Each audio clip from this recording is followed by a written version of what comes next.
Bonjour et bienvenue sur cette nouvelle vidéo. Aujourd'hui et pendant tout le mois d'octobre, je vais dessiner et poster une vidéo par jour en suivant cette liste de thèmes très halloweenesques.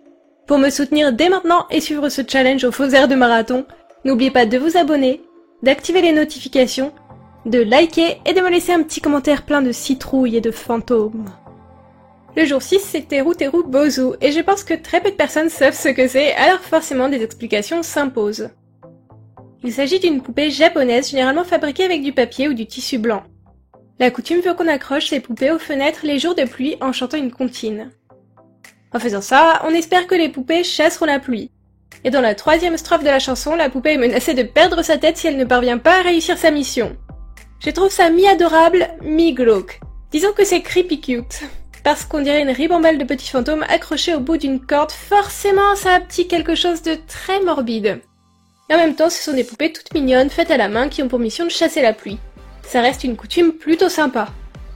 Enfin, si on exclut la légende à l'origine de cette comptine, qui possède une fin plutôt triste, mais je vous laisse faire des recherches sur le sujet par vous-même si ça vous intéresse. Cette petite poupée peut même fonctionner en anticipation, comme une sorte d'amulette. Certaines personnes l'accrochent aux fenêtres la veille d'un événement important pour s'assurer du beau temps. D'ailleurs, j'avais réalisé ce dessin il y a un petit moment, et c'est pour ça que dans le timelapse sur Procreate, vous avez vu plusieurs essais de composition. Ce petit fantôme n'a pas été dessiné pour être peint sur du bois, à l'origine, je voulais l'utiliser pour peindre sur du verre. Et finalement, j'y ai peint un petit charroux. Si vous l'avez manqué, n'hésitez pas à aller rattraper cette vidéo, elle était très sympa à réaliser. Du coup, je suis plutôt contente de donner une nouvelle vie à ce croquis. En règle générale, j'essaye toujours de recycler mes croquis inutilisés pour ne pas avoir travaillé pour rien. Maintenant que les explications sont terminées, j'en profite pour vous rappeler que j'organise un petit concours pour faire gagner un Emma à l'un d'entre vous. Pour participer, il faut m'envoyer un de vos dessins par mail. Mon mail est en description de la vidéo. Votre dessin doit être fait en suivant ma liste de l'Halloweentober. Vous avez jusqu'au 29 octobre, alors ça vous laisse encore un peu de temps pour y réfléchir, choisir l'un des thèmes de la liste qui vous plaît et dessiner quelque chose. Je pense que vous avez remarqué que ce design est un peu particulier. Il y a un peu plus de perforations que sur les autres. Et sur le croquis, vous avez dû voir des petites gouttelettes de pluie.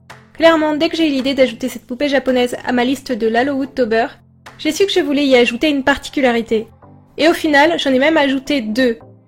Deux que je n'avais pas encore essayé, en tout cas sur aucun de mes autres projets sur bois. D'ailleurs, je vous avoue que j'ai eu un peu peur que ça ne marche pas, parce que je n'avais pas trop la notion de taille lorsque j'ai dessiné les gouttes d'eau et leurs perforations. Du coup, je ne savais pas du tout si la taille des ouvertures allait être suffisante une fois redimensionnée sur Photoshop, imprimée, découpée au laser et tout ça. Je pense que si ça n'avait pas marché, j'aurais sans doute dû accrocher mes petites gouttes de pluie avec des fils de couture, mais heureusement je n'ai pas eu besoin d'en arriver là. D'ailleurs, à partir de cet Emma, j'ai décidé que j'allais faire mes ancrages avec un liner feutre, qui a l'avantage de marcher pas trop mal sur la peinture et en plus d'être plus fin que mes Posca. Du coup, la première originalité de cet Emma, c'est que j'ai décidé d'utiliser de la résine époxy sur les gouttes d'eau et sur les éclairs. Je voulais vraiment que ces éléments ressortent bien, soient brillants et se démarquent de la texture et du rendu bois. Avant, je détestais utiliser la résine époxy, mais maintenant que j'ai une résine UV qui sèche en 1 minute chrono sous une lampe UV, c'est devenu un réel plaisir. L'étape suivante, ça a été d'assembler tout ça. Première fois que j'intègre des chaînes et des anneaux à un de mes designs. Mais heureusement, je faisais pas mal de petits bijoux avant, alors j'étais déjà bien équipée. Et on en arrive déjà tout doucement au reveal final. Mais avant de vous laisser en profiter, n'oubliez pas de me laisser un petit commentaire et de liker cette vidéo. Je vais être honnête avec vous, j'ai envie de me faire un Teru Teru Bozu en vrai, une version un peu modifiée en mode déco d'Halloween. Ça vous plairait comme concept de vidéo? Dites-moi ce que vous en pensez en commentaire et je vous dis à demain pour la suite.